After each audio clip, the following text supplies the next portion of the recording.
नमस्कार दोस्तों, आपके मेरे YouTube चैनल पे एक बार फिर से स्वागत है। दोस्तों, आज हम बात करेंगे हमारे पूर्वजों की।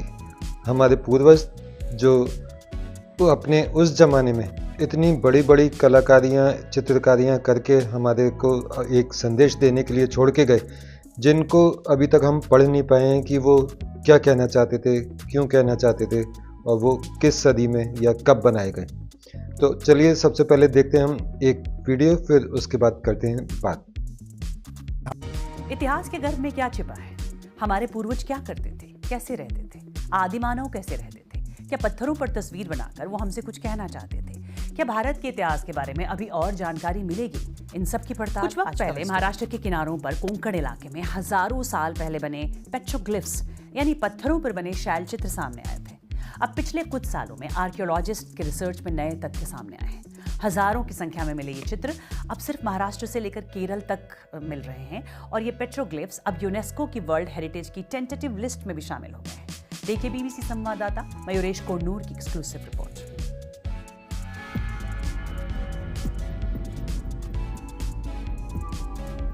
इन शैल चित्रों को बनाने वालों की खोज पुरातत्व के जानकारों को यहाँ इस गुफा तक खींच लाई है। एक सवाल जो इस सब के केंद्र में है कि ये जो मनुष्य उस वक्त इन पत्थरों पे चित्र बना रहा था, वो कौन सी स्थिति में रहता था, उसके पास कौन से हथियार थे। अगर इन सवालों के जवाब मिले तो बहुत सी चीज़ें सामने आ सकती हैं। शायद ये कौन से काल में हुई वो हम स्पेसिफिकली बता सकते हैं। यहाँ पे आगे एक गुफा है, यहाँ के लोगों को पता थी सालों से, लेकिन वहाँ पे पिछले 1-1.5 सालों में कुछ एक्सकेवेशन हुआ है और उसमें से जो चीज़ें सामने आई हैं वो बहुत ही अहम है। हम वही देखने के लिए जा रहे हैं। महाराष्ट्र के तटीय जिले सिंधुदुर्ग का ये कोलोशी गांव है। इस गांव के पहाड़ पर बनी ये गुफा शायद कोंकण के शैल चित्रों का रहस्य सुलझा सकती है। इसी का पता लगाने के लिए यहाँ खुदाई की गई। छोटे इस गुफा में हमें छोटे हथियार यानी माइक्रोलिथ्स मिले हैं। बाहर के हिस्से में बड़े हथियार भी मिले हैं। इतिहास के 2 अलग-अलग समय के साक्ष्य हमें एक ही जगह पर मिल गए। बाहर मिले हुए हथियार ज्यादा पुराने थे। माइक्रोलिथ्स करीब 10,000 साल पुराने थे, मगर बाहर जो मिले हैं वो करीब 20,000 साल पुराने हो सकते हैं। 20,000 के आसपास से हथियार होते। कोंकण इलाके में पत्थरों पर खुदाई कर बनाए गए ये शैल चित्र यानी पेट्रोग्लिफ्स अब कई जगहों पर मिल रहे हैं। महाराष्ट्र के रत्नागिरी से सिंधुदुर्ग, सिंधुदुर्ग से गोवा, कर्नाटक और केरल तक में मिल रहे हैं। आता रत्नागिरीच्या उत्तरेकडे म्हणजे 2 साल पहले तक हम सिर्फ रत्नागिरी जिले में इन्हें ढूंढ रहे थे, लेकिन अब सिंधुदुर्ग और गोवा में भी काम हो रहा है। कर्नाटक और केरल में भी कुछ साइट्स मिली हैं। सिर्फ महाराष्ट्र के 2 जिलों को देखा जाए तो यहाँ 132 जगहों पर 1700 शैल चित्र हमें अब तक मिल चुके हैं। 2018 में हम पहली बार यहाँ आए थे। उसके बाद हमने इन चित्रों की स्टडी शुरू की। आज सिर्फ इनकी संख्या नहीं बढ़ी है, बल्कि इनके बारे में नए तथ्य भी सामने आए हैं। इथे असं आहे की यहाँ सब तरफ पत्थर बिखरे हैं, मिट्टी कहीं नहीं है, ताकि यहाँ इंसान के अस्तित्व के कुछ सबूत मिल जाए। इसीलिए अध्ययन के लिए हमें कुछ अलग तरह के प्रयास करने पड़ रहे हैं, जैसे कि मैं यहाँ आर्ट हिस्टोरिक मेथड इस्तेमाल कर रही हूँ। अब जिस चित्र के पास हम खड़े हैं उसे अगर ध्यान से देखें तो समझ आता है कि शेर की तरह के बहुत बड़े जानवर हैं और बीच में एक मानव आकृति भी है। जिस सिमेट्री से इसकी खुदाई की गई है, मानना पड़ेगा जैसे एम्बॉसिंग किया गया हो। कुछ अलग तरीके के शेप भी दिखाई देते हैं। इसमें मानव और पशुओं का संबंध दिखाने की कोशिश की गई है। आप ये जानकर आश्चर्य करेंगे कि हड़प्पा की खुदाई में ऐसी मोहरें मिली हैं जिस पर मनुष्य को 2 शेरों से ऐसे झगड़ते दिखाया गया है जिसे यहाँ दिखाया गया है। मैं वो चित्र आपको अभी दिखा सकती हूँ। हमारे यहाँ करीब 3,500 साल पुराना ये कालखंड है। वहीं शेर दिखाए गए हैं। अगर आप और देखें तो मेसोपोटामिया, ईरान में भी उत्खनन के बाद ऐसे चित्र मिले हैं, गिलगमेश के काव्य की तरह। कोंकण के इन शैल चित्रों से जुड़ा अहम सवाल ये भी है कि इन चित्रों को बनाने वाला आदि मानव आखिर क्या कर रहा था? क्या वो शिकारी था, खेती कर रहा था, किस संस्कृति का वो हिस्सा था? इन चित्रों की खुदाई की वजह क्या थी? वो क्या कहना चाह रहा था?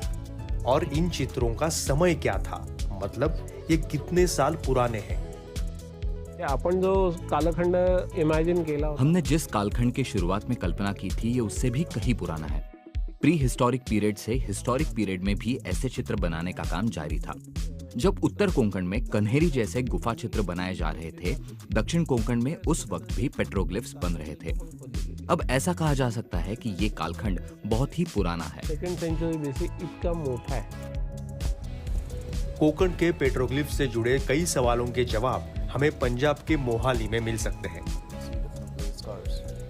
आर्कियोलॉजिस्ट डॉक्टर पार्थ चौहान पिछले कुछ महीनों से पेट्रोग्लिफ्स की स्टडी में जुटे हैं। सिंधुदुर्ग की गुफा की खुदाई में भी वो शामिल थे। आइसर मोहाली की इस प्रयोगशाला में खुदाई के बाद पाए गए हथियारों पर शोध चल रहा है। वो यही ढूंढने में लगे हैं कि ये चित्र कितने साल पुराने हैं। करंट इंफॉर्मेशन जो है इंडिया में और श्रीलंका में, माइक्रोटेक टेक्नोलॉजी 48,000 ईयर्स ओल्ड है, तो मैक्सिमम एज रफली उतना कह सकते हैं। मैक्सिमम मिनिमम एज 10,000 ईयर्स भी हो सकता है, 5,000 ईयर्स भी हो सकता है। बट अभी तक हमको केव में पॉटरी नहीं मिली है, तो लग रहा है कि चालकोलिथिक पीरियड से पुराना है। फ्यूचर में हम देखेंगे कि अलग सैंपल प्रोसेस करके कि अलग अलग लेयर्स कितना एज है, फिर कह सकते हैं कि ऑक्यूपेशन टाइम क्या था उसका। पुरातत्वविदों के साथ साथ पत्थरों पर बने इन चित्रों का अध्ययन भूगर्भ शास्त्री भी कर रहे हैं। साथ ही जियोलॉजिस्ट ये स्टडी भी कर रहे हैं कि लैटराइट पत्थर पर बने ये चित्र हजारों साल तक कैसे टिक पाए। ही चित्र ज्या प्रकारे काढलेत इतकी इन चित्रों की जिस तरह खुदाई हुई है और जैसे वह सालों से धूप और बारिश में खुले आसमान के नीचे हैं, वह लैटराइट पत्थर पर हैं, इसलिए इतने सालों तक टिक पाए हैं। अगर वह काले पत्थर पर होते तो शायद वह अब तक मिट गए होते। इसके पीछे जियोलॉजिकल कारण है। ये जो पत्थर है वह केमिकली इनर्ट है, उसका क्षय नहीं हो सकता, इसलिए ये चित्र टिक पाए। लेकिन कोंकण के पेट्रोग्लिफ्स के रिसर्च में अब एक और अहम पड़ाव आया है। महाराष्ट्र सरकार और पुरातत्व विभाग अब इसे यूनेस्को के वर्ल्ड हेरिटेज साइट में शामिल करना चाहता है। फिलहाल इसमें शुरुआती कामयाबी मिल गई है और टेंटेटिव लिस्ट में भी जगह मिल गई है। ह्या पद्धतीचं इतने पुराने समय के शैल चित्र दुनिया में शायद इससे पहले इतनी बड़ी संख्या में कहीं नहीं मिले। हम चाहते हैं कि हमारी इस धरोहर को हम बाकी दुनिया से भी रूबरू कराएं। इसी उद्देश्य से हमने वर्ल्ड हेरिटेज लिस्ट में इन चित्रों को शामिल करने का प्रस्ताव दिया है। एक अच्छी बात यह है कि यूनेस्को के जो नॉर्म्स है उसे हम पूरा कर पा रहे हैं। त्या सगळ्या ह्याच्यात आपण बसतो, मग का नाही? कोंकण के शैल चित्र अगर वर्ल्ड हेरिटेज में शुमार हो जाते हैं तो भारत के पश्चिमी किनारे पर हजारों सालों पहले बसी संस्कृति दुनिया की नजरों में आ जाएगी। तो दोस्तों, जिस तरीके से ये हमारे को चित्रकारी दिखी है महाराष्ट्र और बहुत सारे मध्य प्रदेश के क्षेत्रों में भी, इसी तरह की चित्रकारी या मैं कहूँ कि नक्काशी जो भारत बांग्लादेश का, त्रिपुरा और बांग्लादेश का जो बॉर्डर है, वहाँ पर भी एक शहर है कैला शहर। उस कैला शहर से 10 किलोमीटर दूर घने जंगलों में उन्नाकोटी एक गांव है और उस उन्नाकोटी गांव में भी लगभग इसी तरह से तो नहीं कहूँगा, लेकिन क्योंकि वो पहाड़ी इलाका है तो वहाँ पर पहाड़ों पर एक बहुत सारी चित्र या नक्काशी, कार्विंग वो देखने को मिली है। ये जो मूर्तियाँ हैं 9,99,999 मूर्तियाँ हैं। इतनी सारी मूर्तियाँ किस ज़माने में बनी, ये किस को समर्पित हैं और ये किसने बनाई, किस काल में बनी, इसका भी आज तक कुछ पता नहीं चल पाया है। जैसा कि आप देख रहे हैं चित्रों में कि ये कितनी विशाल मूर्तियाँ हैं और इन मूर्तियों की खोज भी, मतलब ये जो मूर्तियाँ आप देख रहे हैं फ़ोटोज़, ये अभी कुछ सालों पहले ही इनकी खोज की गई है, वरना इतने घने जंगलों में ये पेड़ों के बीच में अनजान अदृश्य थीं। कुछ लोगों का ऐसा मत है कि ये जो मूर्तियाँ हैं ये 9,999 जो मूर्तियाँ हैं ये देवी देवताओं को समर्पित है, जो एक ज़माने में शिव जी के साथ साथ एक लोक से दूसरे लोक जा रहे थे। वहीं दूसरे कुछ लोगों का कहना है कि ये बौद्ध धर्म से रिलेटेड है, लेकिन मेरा ऐसा पर्सनल मानना है कि मैं बौद्ध धर्म से तो इसलिए नहीं कहूँगा क्योंकि एक मूर्ति इसमें गणेश जी को समर्पित है, बिल्कुल उनके गणेश जी की हूबहू जो आज के ज़माने में हम मूर्ति देखते हैं कि एक बड़ा सा पेट, एक हाथी वाला मुंह और उसमें एक सूंड, ये वाली जो मूर्ति है, इस मूर्ति को देख के मैं नहीं कह सकता कि ये बौद्ध धर्म से रिलेटेड है।